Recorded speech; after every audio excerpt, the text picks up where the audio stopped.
Your trusted source for the liberty impaired. Angel Clark starts now. The way things are working in the world today is the government is taking responsibility for everybody, which makes people irresponsible. And when people act irresponsibly as a culture, of course it's all going to collapse eventually. Education is something that you do for yourself. You educate yourself. Somebody doesn't educate you. Angel Clark. This is the Angel Clark Show. Welcome back to the Angel Clark Show. This is it. This is the last segment of the show, right? Let me check. Yeah, last segment of the show. We are live at Brave New Books in Austin. And I'm sitting here with Jordan Page and Tatiana Moroz, and Cody Wilson just walked in. And there's this story that Danny just told us this story. Man, he just told us this story. Yeah, we need the story. And so now we started having this discussion about what would we do if someone tried to like steal our stuff, and I don't think we would react the way that you did. So basically, something just happened to you. Was it outside? Was it upstairs? I mean, what just went down, man?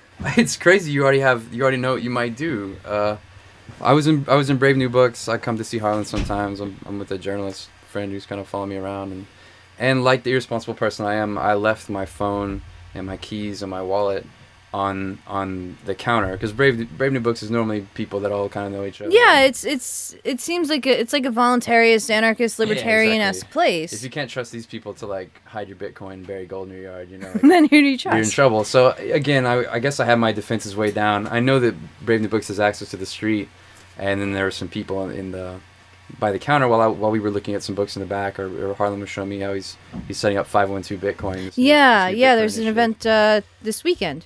Yeah, that's right. And then I turned around and I just had this weird feeling, because this guy kind of left in a haste. He's like, I'm getting out of here, like almost like broadcasting his guilt, you know. And I was like, oh no, what was that? And then I'm like, I immediately went back to I saw my keys. I was like, yeah, my phone's gone. And not so he stole your phone. He stole my phone and my wallet. And your wallet. the wallet's less important than the phone. This just happened. He stole your phone and your wallet. Yeah. So what did you do? Well, we chased him out, and I have experience with this before. Lots of guys in my fraternity and stuff in college, like, you know, they'll steal, and it's always impossible when you get in a he said, she said thing. And he took this defensive posture, and we got him on the street, we surrounded him, and he was like, you know, I didn't steal anything, I don't like being accused. And, you know, putting it right back on you, and you're like, you know, I feel like shit for losing my stuff. Should I call my phone right now to prove that it's in your pocket? You know, I didn't think of that. And then we were like, oh, we want to bring the police into this. And I'm just feeling all around terrible, like, man, you know, like, what if this guy didn't do it? That's maybe so shitty. I left it somewhere else. Yeah, like someone else took it. They haven't told me yet, you know, and then here I am accusing this guy of theft. But his friends kind of said something when I was going up the stairs, like, oh, I can't believe, like, they were embarrassed, like they knew that he did it. Yeah. You know what I mean? Mm-hmm. And so I was pretty well convinced that he had done it. And in his eyes, he seemed to suggest that he had. So I pressed it. He finally opened his bag up and gave the wallet and keys back, mostly because I think Harlan was pressing him on us calling the police. Oh. And you know what? Like, I just felt relief, and I guess a little bit of humanity. So I was like, dude, if it's that bad for you, man, you know, tell me your situation. And so we gave him some cash. What was his situation? Yeah, what was... I mean, you know, you got to take these things with a grain of salt. But, I mean, he said he'd been laid off. He was in construction. You know, stuff was just tough, I guess. So, dude had to go for a wallet in a bookstore. I mean, I guess, you know. Now, see, we started having. How much did you give him? I gave him like $60. Can I steal your stuff and get $60? Yeah. I know. I'm like. But see, what do you do in that situation? Because we don't want to call the cops, because the first thing the cops are going to do they're going to either shoot someone or throw someone in a cage. Yeah, it's not going right? to be good. And I definitely don't want to bring the state in, but.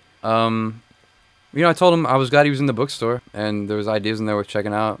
You know, so maybe he'd remember I hate to approach this in a very like religious way or something, but like maybe it was a good experience in the end, and maybe he'll remember it. And did he seem like he had a good soul in there, or did he seem like a liar? That's tough, man. Most people seem like liars to me, so I don't know. Well, oh, really? Well, most people lie. I mean, that's something that happens. People lie. I don't know, but you know, I felt bad about. In the end, you felt bad because he stole your wallet? Yeah, that somehow that was attached to. I set up the situation, and you know, like because you left your stuff on the and counter. I was in grateful a place where your friends own the store. I don't know. The calculus was weird for me, and it was in the moment, but I was also grateful to get it back. This phone has a lot of information on it. Yeah, you know, you can cancel the cards and get them back. That's an inconvenience, but I was just happy to get the stuff back, and I was glad I wanted to incentivize that level of honesty. Well, there was no honesty. Oh, you're right. I can't explain what just happened. It all went down, and now I'm here talking about it instantly. Like Right, before I know, I've even because had time to, like, Well, we're very we're curious. sitting here doing the show, and Danny comes down and he says, "Dude, Cody Wilson's here, and someone just stole his wallet." And then he got his wallet back, and he gave him some money. And I was like, see if he'll talk about that, man, because I saw a story about a woman who did something like that, and I like to think that I would react in a compassionate way. Was that compassion that I had? I think it was. I think maybe I was just giving myself Stockholm syndrome? karmic cover or something. No, like I don't think so. I think that's compassion, because sometimes someone tells you something and they act in a way that makes you feel as if they're desperate and they're going through a bad time. And I don't know about you, but I don't like to see humans going through a bad time. I don't like to see people hungry. I don't like to see people homeless. And when I can help, I try to help. Well, did he? What was his reaction when you did that? He really seemed deeply embarrassed. Like, I don't know if that's just projection, but it just seemed like he seemed really embarrassed about it. And I think maybe grateful the police weren't brought into the situation. So, Tatiana, you wouldn't give them money. I'm not saying what I did was right. It's what happened. Yeah. It's what I don't did. know. Well, we had different reactions. You said you would stun him.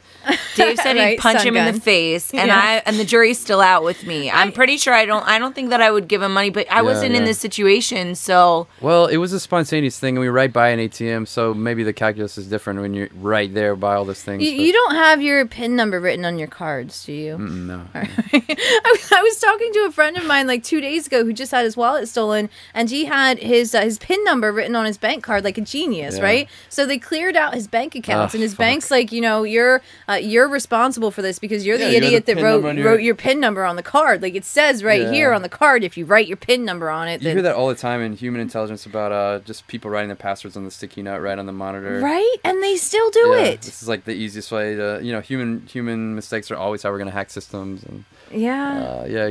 I don't know, guys. I hate to come dude. across as a sap or like a humanitarian, God forbid.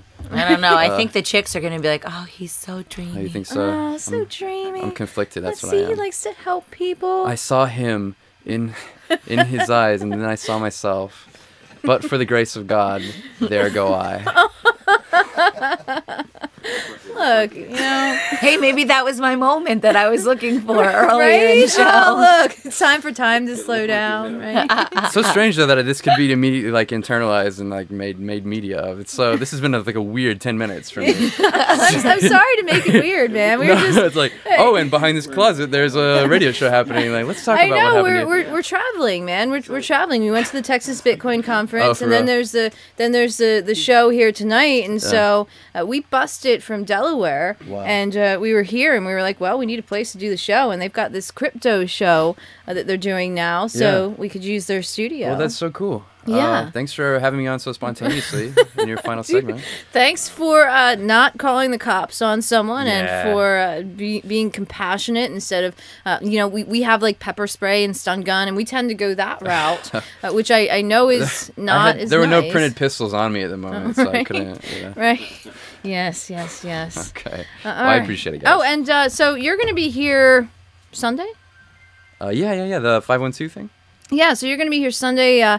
It starts at it looks like 1 p.m. And I mean, what you're just going to speak about? What's Unsystem? Is that the dark wallet thing? Oh yeah, Unsystem is a group of anarchists in Europe who are doing a lot of the development work for the dark wallet. They're really cool, really political guys. We'll talk about them. Yeah. That dark wallet thing sounds absolutely fantastic. I'll tell you something. It's needed, man. There's a demand for it. Yeah. So Yeah. There's not enough people trying to do these or compete in this field, Yes. the nonprofit crypto field. Right. All right, Cody Wilson, everyone. Thank you. The Angel Clark Show is just about done for the evening. Tatiana Moroz, Jordan Page will be performing here at Brave New Books in Austin in about an hour, and then that's it for us until Monday. And we're going to continue exploring Texas, right? I'm going to a rodeo. I'm going to a food truck park. I'm going to see if I can find tumbleweeds because they've got to be somewhere in this place. I know they exist. And just remember, everyone, no army can stop an idea whose time has come.